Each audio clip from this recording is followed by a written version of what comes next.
Good morning. Today's class is about neoplasia. The topics which I am going to discuss are definition of neoplasia, naming of the tumors, difference between the benign and the malignant neoplasms, and lastly, precancerous conditions. The word neoplasm means new growth, and neoplasia is the process of new growth. Oncology is the study of tumors or neoplasms. Oncology is derived from the Greek word onkos means tumors and logos is studies. Coming to the definition of neoplasm, which is given by a British oncologist, Rupert Willis. A neoplasm is an abnormal mass of tissue, the growth of which exceeds and is uncoordinated with that of the normal tissues and persists in the same excessive manner after cessation of the stimuli which evoke the change. So there is an abnormal mass of tissue and there is an uncoordinated growth, and it remains even after the cessation of the stimuli which started the change. Why does a tumor occur? So tumors occur due to heritable genetic changes which can be passed on from neoplastic cell to the progeny of tumor cells. So what happens when there are these genetic changes? It allows these group of cells to have excessive and unregulated proliferation that almost becomes autonomous, which means they are independent of the physiologic growth signals. So this is the reason why they have this excessive growth. Coming to the components of the neoplasms. So when you examine the tumor under microscope, there are two main basic component structures. First one is the tumor parenchyma, which is made up of neoplastic cells, and second component is the supportive stroma, which is made up of blood vessels and connective tissue. If there is abundant collagenous stroma, we use the word desmoplasia, and the tumor which results from that is called as a serous tumor.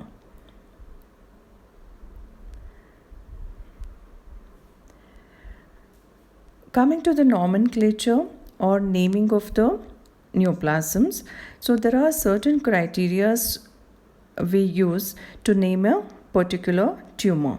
So it can be a hybrid of histogenesis, embryogenesis, or it can be based on the function, biologic behavior of the tumor, or else the gross and the microscopic structure and tissue of origin can help us in naming a tumor. And sometimes it can just be a eponym.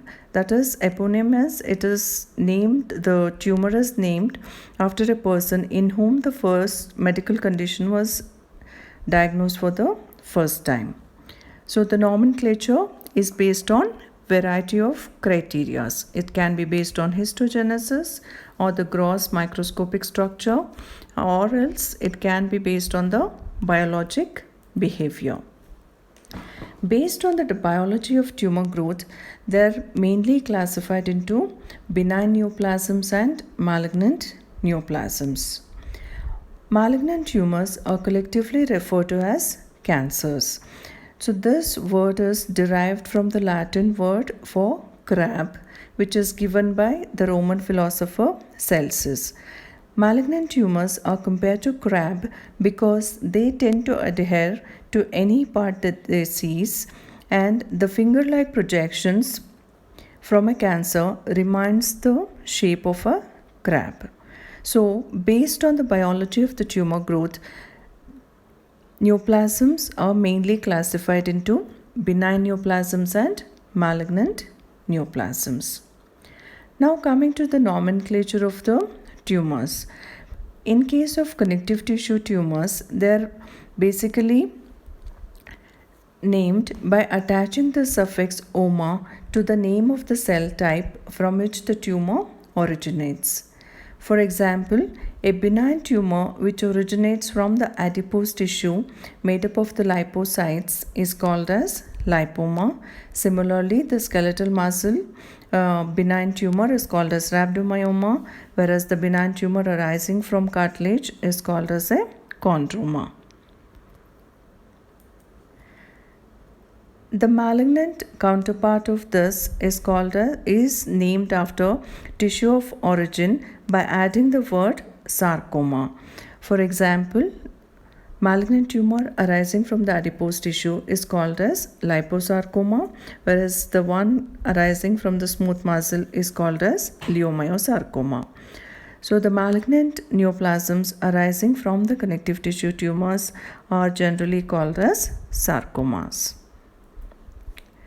The nomenclature of benign epithelial tumors is more complex as compared to that of the connective tissues. Some are classified based on their cells of origin, others on the microscopic pattern, and still others on their macroscopic or the gross appearance. The benign tumor, which has the microscopic appearance of glandular structures, is termed as adenoma, whereas the malignant counterpart is named by adding the word carcinoma. For example, malignant tumor with a glandular structure is called as adenocarcinoma, whereas malignant tumor arising from squamous epithelium is called as squamous cell carcinoma. Similarly, malignant tumor of transitional cells is called as transitional cell carcinoma. So, malignant tumors of epithelial origin are called as carcinomas, and malignant tumors of mesenchymal origin are called as sarcomas. There is another category of tumor called as mixed tumors, which has both epithelial and the mesenchymal tissue component. So, for the main example is pleomorphic adenoma of salivary gland. You can see these clusters of the bluish epithelial cells, which is the epithelial component, and in between you can see the pinkish stroma and a cartilaginous focus, which is derived from the mesenchymal tissue. So since it has components of both epithelial tissue and connective tissue, it is called as a mixed tumor. Sometimes the tumor is just a eponym. For example, Burkitt's lymphoma is named after the person Burkitt's. Then we have Ewing sarcoma, Kaposi's sarcoma, and also the Hodgkin's disease arising from the lymph node and Wilms tumor of the kidney. All these are eponyms.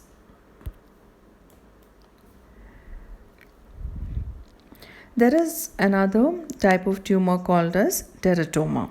This is composed of tissues belonging to more than one germ cell layer. Sometimes it can contain components derived from all three germ cell layers. So during embryonic development, there are three germ cell layers: ectoderm, mesoderm, and endoderm. Ectoderm mainly gives rise to the epidermis of the skin and neurons of the brain cells. Then mesoderm gives rise to the muscular tissue and also mesothelium, whereas endoderm gives rise to the epithelial lining of the GIT, urinary system, and also the cells of thyroid and pancreas. So when it is a teratoma, which it has components derived from either ectoderm and mesoderm or from all three germ layers. The most common example is a ovarian cystic teratoma. So you can see a cystic structure which contains some hair follicles and a tooth structure. So when we examine the tumor under microscope, you can see the epidermis along with the adnexal structures like sebaceous glands, and also there are foci of glandular structures and a focus of neural tissue.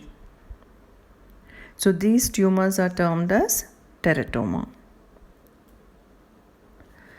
Next, coming to the characteristics which differentiate between the benign and malignant tumors. So there are basically four main differences. First one is the differentiation and anaplasia. Second one is the rate of growth. Third characteristics is the local invasion, and fourth one is the distant metastasis. Coming to the differentiation, It is the extent to which the neoplastic cells resemble the corresponding cell of origin, both morphologically and functionally. For example, benign tumors are mainly well differentiated because the microscopic appearance resembles that of the tissue of origin. Whereas malignant tumors can be either well differentiated or they can be poorly differentiated, and sometimes it is totally undifferentiated, for which we use the term anaplasia. Anaplasia means it is lack of differentiation. So it is one of the main characteristics to call it as a malignant tumor. So it is a hallmark of malignancy. So anaplasia will have the following morphological features. So the cells, tumor cells will show pleomorphism, which is nothing but variation in the size and the shape. And we can see atypical bizarre mitotic figures. And the nuclei appear hyperchromatic with prominent nucleoli. Hyperchromatic means the nuclei are darkly stained. The nuclear cytoplasmic ratio again, it becomes 1:1. It is increased. Then apart from that, we can have some tumor giant cells and foci of necrosis. So this slide shows on the left hand side is a cell with normal morphology, and on the right hand side it is a cytomorphology as seen in the cancerous cells or the tumor malignant tumor cells. So you can see on the normal cells will have basally located nucleus, and then all the cells appear uniform, and the nuclear cytoplasmic ratio is low, and there is a normal chromatin pattern is retained, and even if there are mitotic figures, they appear normal. Whereas on the other hand, in cancerous cells, there is loss of basal polarity of the nucleus. You can see there is pleomorphism, that is, the cells have nuclei of varying size and shapes, and they are darkly stained. The nuclei are hyperchromatic and the nucleoli appear prominent.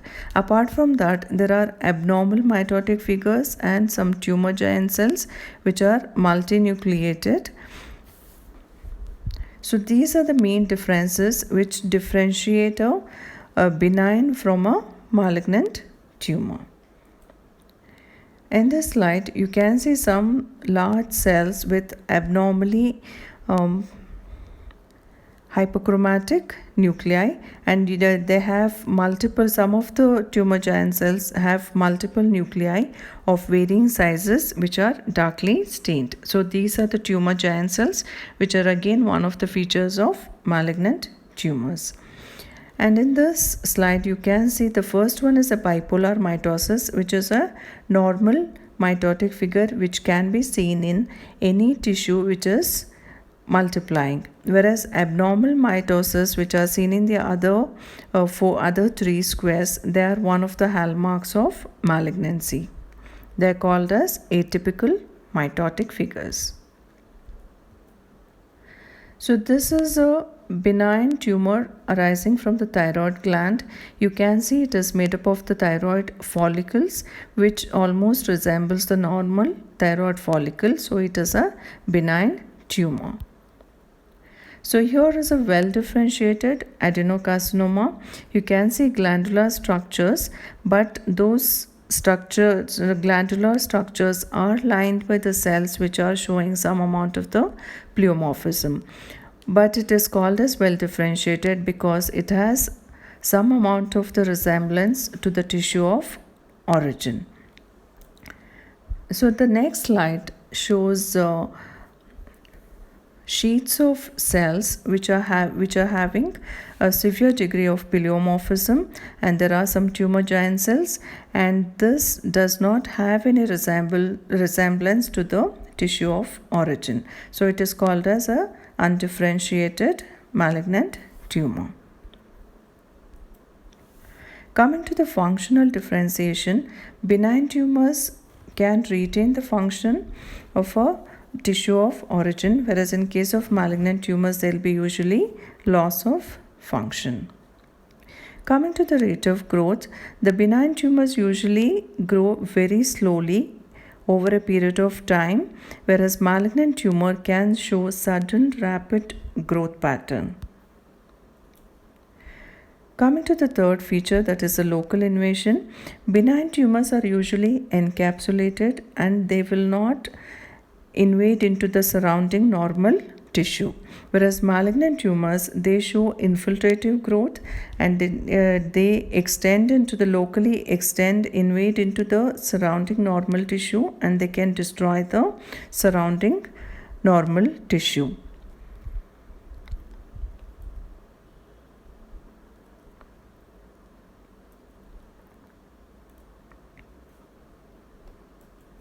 So here the first slide shows a benign tumor of the breast, that is fibroadenoma. You can see some small glandular structures which is almost similar to the normal breast tissue, and it is on the right hand side there is a malignant tumor of the breast which is duct carcinoma. So you can see here it doesn't have any resemblance to the normal breast structure, and also it has pleomorphic cells and it is extending into the surrounding normal breast tissue. So these are the main microscopic differences between a benign and a malignant tumor. So here again you can see it is extending into the normal tissue, so which is called as local invasion. This is again a feature of a malignant tumor. And the fourth important feature to differentiate between the benign and malignant tumor is the ability to metastasize. That is, metastasis is nothing but tumor implants which are discontinuous with the primary tumor. So this is again an unequivocal marker of a malignant tumor. Benign tumors will not show any metastasis, but almost all malignant tumors they can present with metastasis. So malignant tumors are aggressive, they're rapidly growing and larger in size, and they have the ability to metastasize. So coming to the spread of the tumors, so the malignant tumors can usually can spread by 4 ways. First is the direct transplantation, so it can invade into the local tissue, regional tissue. Second one is it can have a transcoelomic spread, or it can seed into the body cavities. And third mode is the lymphatic spread, which is the common mode of spread for carcinomas. And fourth one is the hematogenous spread, that is through the blood vessels, which is seen commonly in sarcomas.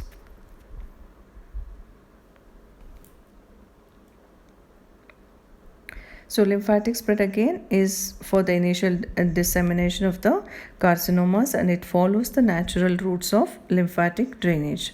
For example, if there is a duct carcinoma of the breast, so they will spread to the regional lymph node, which is nothing but the axillary lymph nodes. So a patient of breast carcinoma can present with enlarged axillary lymph nodes due to the spread of the malignant tumor to the axillary lymph nodes. Coming to the hematogenous spread, it is typical of sarcomas, but some carcinomas can also show this kind of a spread in their later stages. So by arterial or the venous invasion, the tumor cells can spread via the hematogenous route, and they can form multiple metastatic nodules in liver and lungs. So this slide shows us the cut section of a liver which is studded with multiple whitish metastatic nodules from a tumor of intestinal carcinoma. Now to summarize the contrasting features of benign and malignant tumors. So when it comes to the clinical features and the gross or the macroscopic features, benign tumors are usually well encapsulated tumors. They will not extend into the surrounding normal tissues.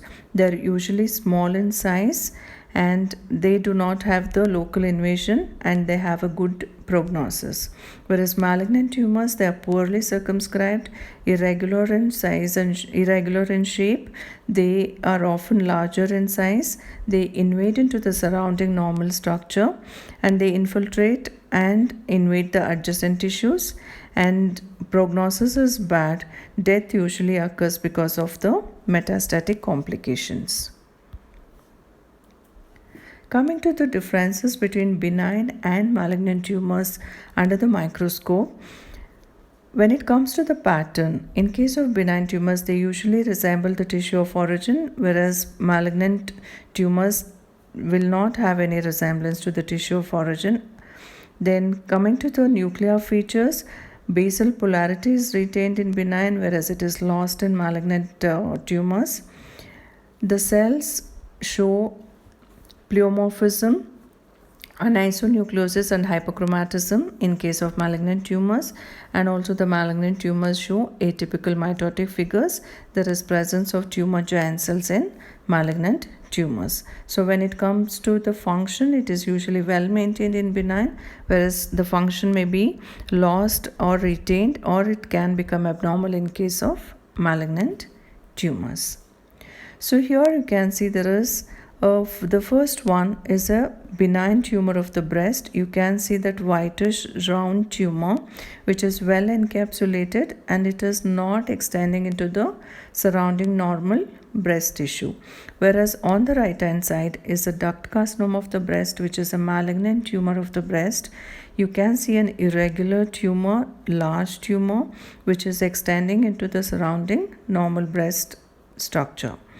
So coming to the microscopic features, the tumor is made out of glandular structures which has resemblance to the normal glandular structure of the breast, and there is absence of pleomorphism or atypical mitotic figures. Whereas on the right hand side is the duct carcinoma, which is showing clusters of the tumor cells which are showing pleomorphism, and they do not have any resemblance to the normal breast tissue.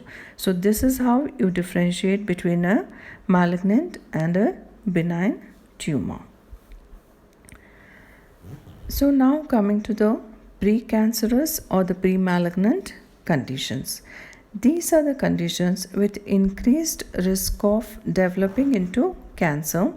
They consist of morphologically atypical tissue which appear abnormal when it is viewed under the microscope, and they are more likely to progress to cancer as compared to that of the normal tissue.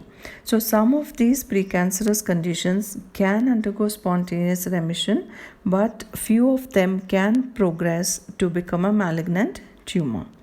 So these precancerous or premalignant conditions are important to recognize because some precursor lesions can be detected by screening procedures and it can be treated, and we can reduce the risk of developing the cancers. So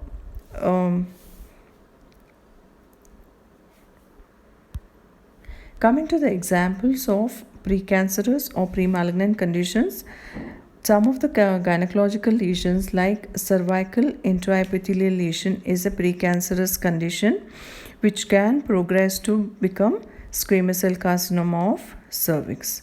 There are other skin lesions like actinic keratosis, Bowen's disease, and xeroderma pigmentosum. So these are all the few precancerous or the malignant conditions which has higher chances of transforming into a malignant lesion. So here is a slide of cervical intraepithelial lesion or squamous intraepithelial lesion. So in squamous intraepithelial lesion, the cells show disordered arrangement of the architecture, and the normal progressive maturation of the epithelial cells may be lost in part or entirely, and they are made up of dysplastic cells which show pleomorphism with hyperchromatic nuclei. So it can show abundant mitotic figures. So here what happens is, when in a premalignant condition, that is a squamous intraepithelial lesion, these dysplastic cells are present within the basement membrane. So there is no breakage in the basement membrane. So once the basement membrane is breached and the cells enter the underlying subepithelial tissue, then we call it as a invasive carcinoma. So the cervical intraepithelial lesion, if not treated, it can progress to become a cancer in some percentage of the patients. So that's why it is very important to diagnose at an earlier stages. For example, in cervical lesions, it can be diagnosed by taking a regular pap smear. We can diagnose these intraepithelial lesions in a pap smear. So if it is diagnosed, it can be treated and we can avoid the transformation of these lesions to become a frank carcinomas. So that is the main importance in diagnosing a precancerous or a pre-malignant lesion. So just to summarize, a neoplasm is an abnormal mass of tissue, the growth of which exceeds and is uncoordinated with that of the normal tissues, and the neoplasms, based on the biologic characteristics, they are classified mainly into benign neoplasms and malignant neoplasm. So there are four main characteristics which differentiate between a benign and malignant tumor. The first one is the differentiation of the anaplasia, second one is rate of growth, third one is the local invasion, and fourth one is metastasis. So benign tumors are usually well encapsulated tumors which are small in size, and the rate of growth is slow and they do not invade into the surrounding local structures, and metastasis is absent. Whereas malignant tumors, they are larger in size, the rate of growth is rapid, they lack the differentiation, they have pleomorphic cells, and they show multiple atypical mitotic figures. They invade into the local tissues and they usually present with metastasis. Thank you.